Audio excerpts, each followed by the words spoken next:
These are the stories making the headlines at this hour. President Yoon is attending the APEC Summit, seeking to expand South Korea's global contribution and business opportunities. In his first keynote speech, Yoon called for strengthened global connectivity. Eyes are on his possible summit with Chinese President Xi Jinping. Meanwhile, U.S. President Joe Biden and Chinese President Xi Jinping agreed to resume military communications and cooperate on an anti-drug crackdown. This as both leaders agreed on the need to stabilize relations. Today, South Korean students are taking their pivotal college entrance exam, the Suneung. It is the first mask-free exam in 4 years and also excludes the notoriously difficult killer questions. Flights and train services are briefly restricted for the exam's smooth running. Good afternoon. We start in San Francisco, where the APEC Summit is taking place. South Korean President Yoon makes his first appearance at the summit, which will see key discussions on economic challenges as well as diplomatic engagements on the sidelines. For more, we're joined by our presidential office correspondent Oh Soo-young from San Francisco. Now, Suneung, tell us about President Yoon's first day at the summit and how this summit, which represents 60% of the world economy, important for South Korea. Hi, Chang, and hi. So President Yoon, it's still day one for him here in San Francisco as he embarks on his attendance at the APEC Summit here, of course. And well, he touched down bright and early on Wednesday morning, and he headed straight to an event, a luncheon for Korean nationals in the city. And then he was just in time to make the APEC CEO Summit, where he addressed other world leaders and leaders in tech. And he really talked about, his message was in line with APEC's own 4 key concepts this year, which are inclusion, resilience, sustainability, and innovation. For South Korea, the APEC Summit is significant in 2 ways, I would say. First, President Yoon will look to expand South Korea's contribution to the international community, not only by taking the lead in discussions on the kind of policies and initiatives on overcoming various global challenges, but by also empowering the private sector by meeting with businesses, entrepreneurs, and young people as well. And at the CEO Summit, we actually saw him briefly engaging with Apple CEO Tim Cook. They exchanged pleasantries and said it was good to meet. We didn't hear the exact words, though. Maybe we'll get that later. Through his multilateral meetings and these kind of engagements in San Francisco, the president will emphasize that he'll create an attractive investment environment in South Korea so that global companies can invest and also create quality local jobs. So that would indeed be the second way that the summit would matter for South Koreans. According to Yoon's press secretary, Kim Moon-hae, greater economic and diplomatic connectivity is going to lead to more opportunities for South Korean businesses, households, and young people, of course. Right now, President Yoon's message throughout the sessions is likely to be in tune with the theme of the summit, which is creating a resilient and sustainable future for all. Now, tell us about his first keynote speech at the APEC CEO Summit.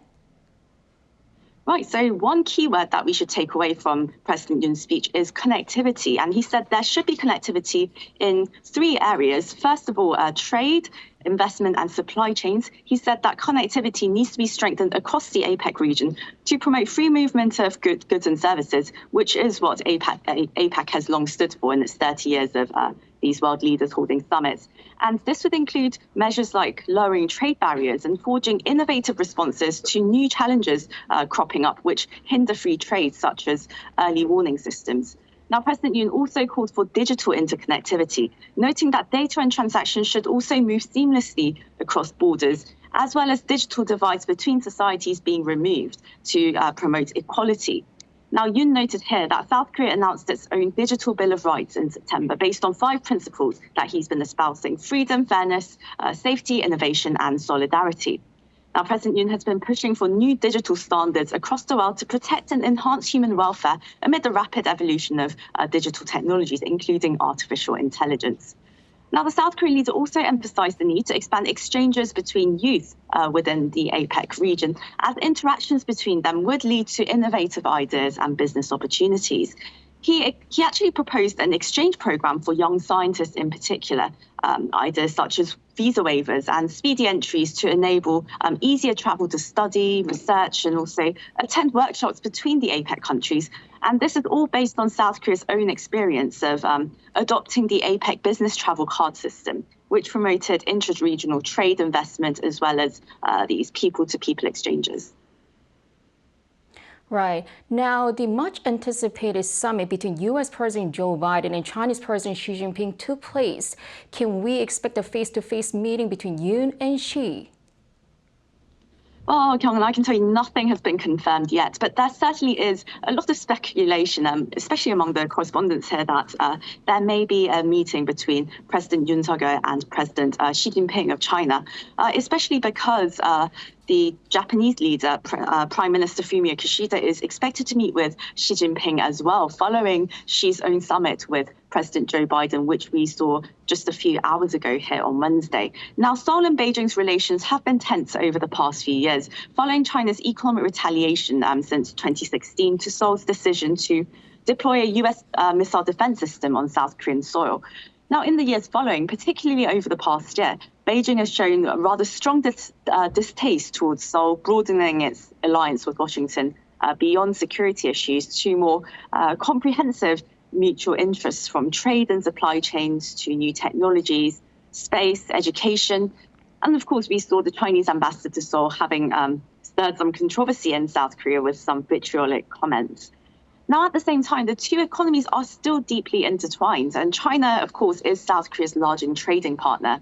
China also needs South Korea for its semiconductor technology, as well as other areas of high-tech digital. So these two partners really need to mend ties in some ways and look and forge a new forward-looking relationship as they face common challenges such as North Korea's security threats and environmental problems as well. So if the two do meet, then it would be the first time since last November at the G20 summit in Bali, Indonesia, when the two men met. Now, President Yoon, on that note, is also expected to meet with Prime Minister Fumio Kishida of Japan to hold a separate bilateral summit on Thursday. That's according to Japanese media. And they are, of course, on Friday expected to hold a joint lecture at Stanford University regarding technology, innovation, and economic security. Back to you, Kyung. All right, Suneung, thank you for your reporting. Do keep us posted. Will do. Thank you. Now on to the high-stakes summit on the sidelines of the APEC Summit. U.S. President Joe Biden and Chinese President Xi Jinping agreed to resume military communications and cooperate on an anti-drug crackdown. This as both leaders agreed on the need to stabilize relations. Our Peunji has more.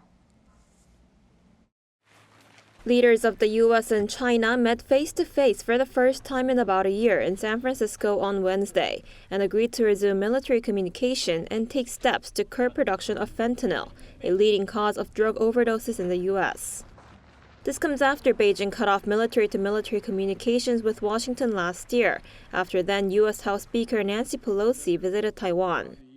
Relations between the two countries escalated further in February when the U.S. shot down a suspected Chinese spy balloon that flew over its territory. After the meeting that went on for about 4 hours, a senior U.S. official reportedly explained that Biden requested that both countries institutionalize military-to-military dialogue. The same official also explained that China will go directly after specific chemical companies that make fentanyl precursors. After recent months of heightened tensions between U.S. and China, Biden and Xi also made clear that they want to stabilize the relationship between the two countries. We have to ensure that competition does not veer into conflict. And we also have to manage it responsibly, that competition. The Chinese president also said turning their back on each other is not an option for two large countries like the U.S. and China.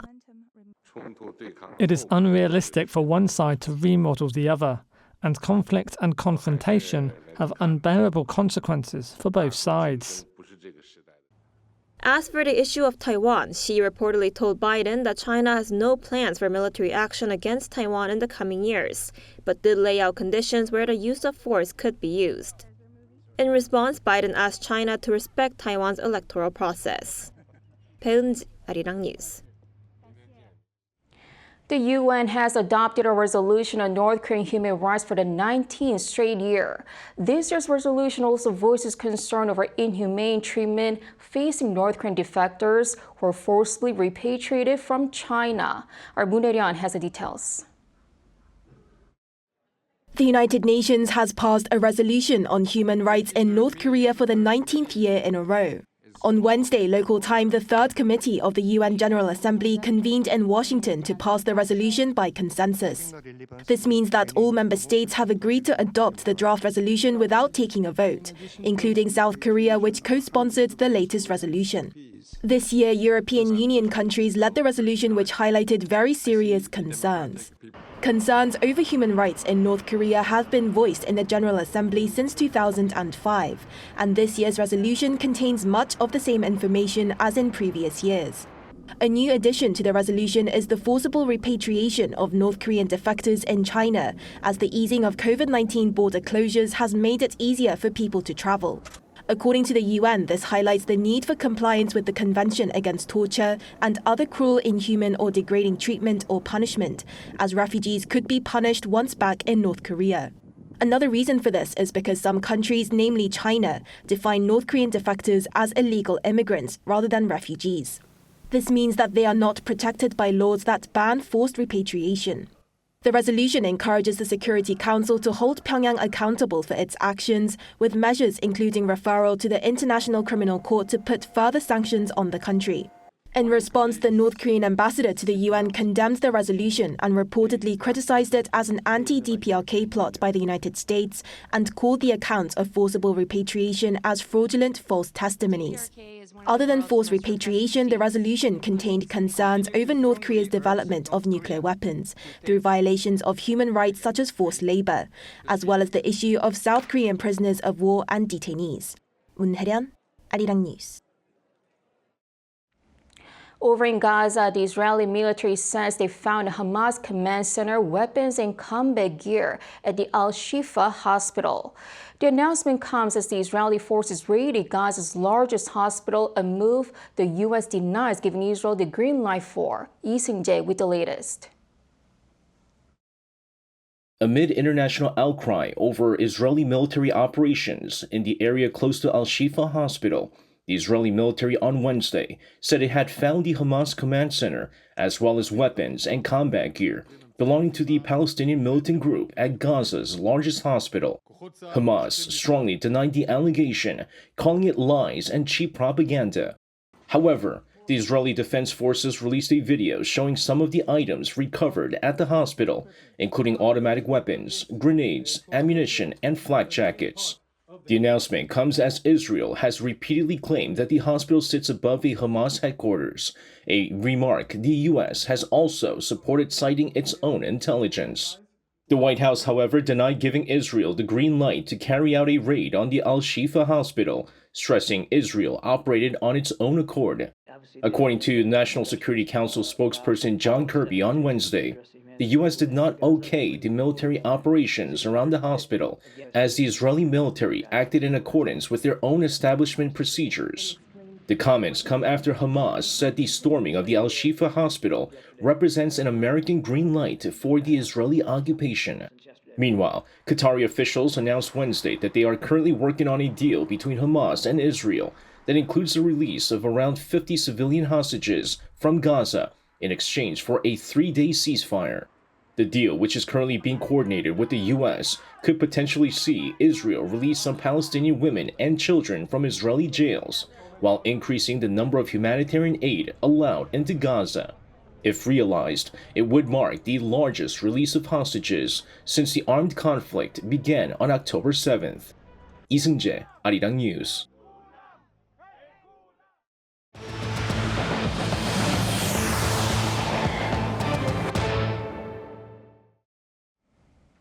Today, South Korean students are taking their pivotal college entrance exam, the Suneung. It is the first mask-free exam in 4 years and also excludes the notoriously difficult killer questions. Flights and train services are briefly restricted for the exam's smooth running. Our Choi Soo-hyung reports. Suneung, the college entrance exam in South Korea, is taking place this Thursday. More than 500,000 mainly high school students are taking in the exam. The entire country is dedicated to ensuring a smooth and supportive environment for the test takers on this significant day. In Korea, where there is a strong desire to attend the top universities, the Suneung Day is a nationwide event. Local police officers and Marine Corps Veterans Associations also stepped up to assist in the smooth running of the exam. During the English listening test, which will take place from 1:05 p.m. to 1:40 p.m., flights will be suspended and there will be restrictions on train and vehicle traffic. Due to rain and thunder in the forecast for this afternoon, a rerun is scheduled in case there are disruptions during the listening test. The test locations opened at 6:40 a.m. and the Suneung began at 8:40 a.m. with Korean language. Normally, the whole exam lasts about 8 hours, but depending on the number of elective subjects, some students can end up taking the Suneung for more than 9 hours. The school gate zone is filled with parents wishing the students good luck. You did your best, so don't stress about the outcome. Be satisfied with your effort and stay positive till the end. This year, a total of 504,588 students are taking the Suneung, about 3,500 fewer than last year. Of those, 31.7% are retaking the exam, marking the highest proportion of retakes in 28 years. This year, it's expected that the college entrance exam will be easier as directed by President Yoon with difficult questions, the so-called killer questions being excluded. This is partly driving the high number of retakes, as is the trend of wanting to go to medical school. Also, this year marks the fourth Suneung since the outbreak of COVID-19, but due to relaxed quarantine measures, even students with COVID-19 can wear masks and take the exam in the same testing room as others. The Suneung, like a marathon, will continue with math, English, and elective subjects, concluding at 5:45 p.m. Suneung, Arirang News. The government and the ruling People Power Party officials have agreed on the need for strong penalties for illegal short selling. This came as they met with people working in finance on Thursday to discuss policy measures regarding short selling after the country reimposed a ban on it until the end of next June. The PPP's chief policy Yoon said in order to protect independent investors, there will need to be an intense inspection of illegal short selling and serious penalties. There will also be measures to improve transparency, such as internal controls at financial institutions.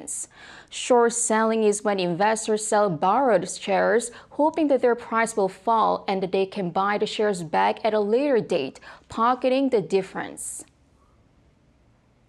Samsung Electronics and LG Electronics have won multiple CES 2024 Innovation Awards. The Consumer Technology Association, the host of the world's largest tech event, announced the winners of the awards on Wednesday ahead of its conference in Las Vegas in January. Samsung Electronics received 28 innovation awards in categories including displays, mobiles, and home appliances. LG Electronics earned 33 awards, a record for the company, also in home appliances and TVs. The winning products will be displayed at the CES conference at the Las Vegas Convention Center from January 9th to 12th. One South Korean doctor treats more than 6,000 patients annually, the highest figure among OECD member nations. According to Health at a Glance 2023 released by the OECD on Thursday, the number of medical treatments per doctor in Korea in 2021 stood at 6,113, the highest among the 32 OECD countries with related data. The figure was 3.4 times the OECD average and 1,800 more than the second highest, Japan. Experts cite the shortage of doctors in South Korea with 2.6 doctors per 1,000 people, far below the OECD average of 3.7. The data also says each South Korean patient is treated by an average of 15.7 different doctors per year, also the highest among OECD nations.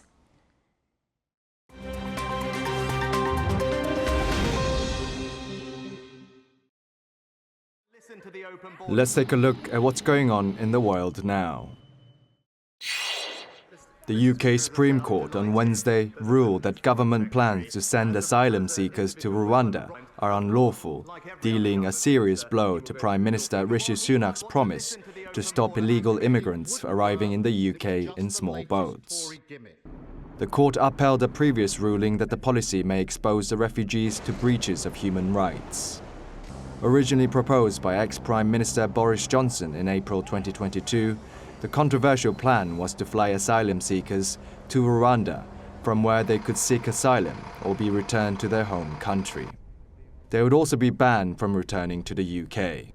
While the plan has already cost the government a minimum of almost $175 million, no asylum seekers have been sent to Rwanda due to intervention from the European Court of Human Rights, which prevented the first flight scheduled for June 2022 from taking off. Rishi Sunak, however, is keen on pursuing the policy, announcing that a new treaty is in works with Rwanda that will prevent asylum seekers sent to Rwanda from being involuntarily sent back to their home country. In India, at least 39 people have died in Indian-controlled Kashmir after a bus crashed into a gorge. The bus fell off from a Himalayan highway into a gorge in northern India's Jammu district on Wednesday. The crash also left 17 people injured.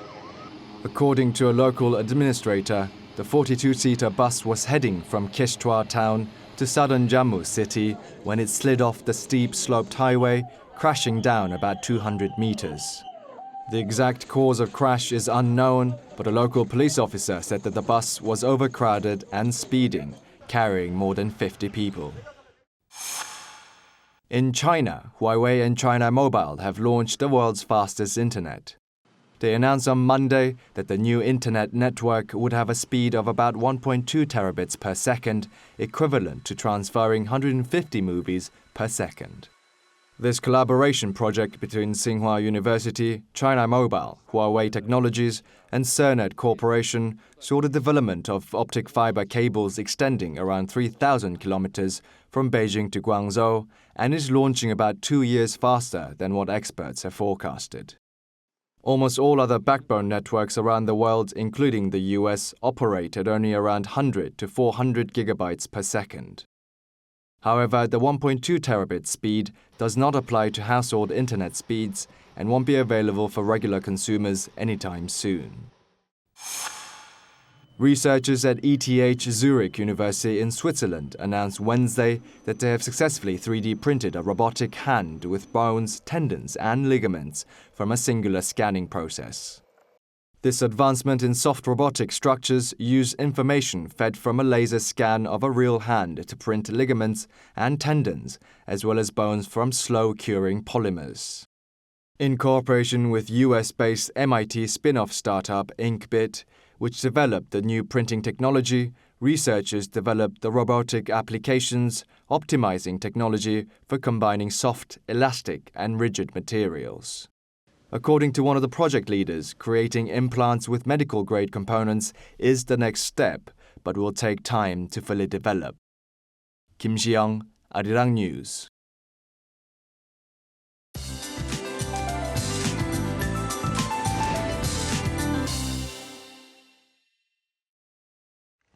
Good afternoon. It's Suneung Day in Korea. The weather wouldn't have been much of a problem on the way to the test site this morning. But the rain that started in the west, which will gradually spread nationwide, will bring a big chill to the country.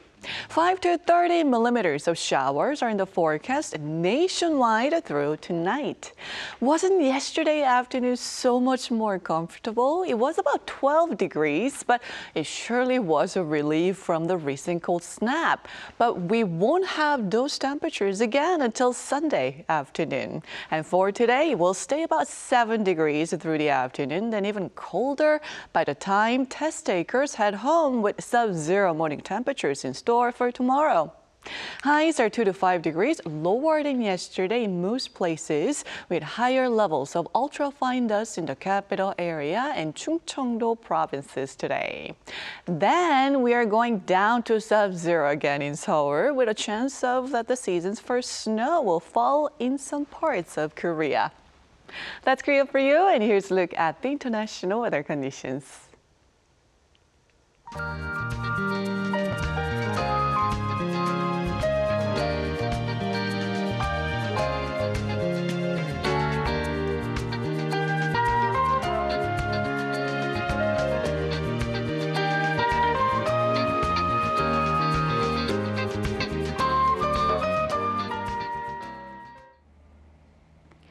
South Korea's Suneung college entrance exam is a life-changing day for students as it could determine their university and future. But how is the date decided for such a big event? Well, actually it falls on the same day every year. Until 2006, it was held on Wednesday, but it's been changed to Thursday for the safe delivery of the exam. Because Suneung used to take place nationwide simultaneously, the distribution of the exam papers must begin at least 3 days in advance. And any time before Thursday will mean the delivery will start on Sunday, a non-working day. For the same reason, Friday has been avoided, otherwise the delivery of completed tests to the evaluation center will also fall on the weekend. That is all for today. Thanks for watching.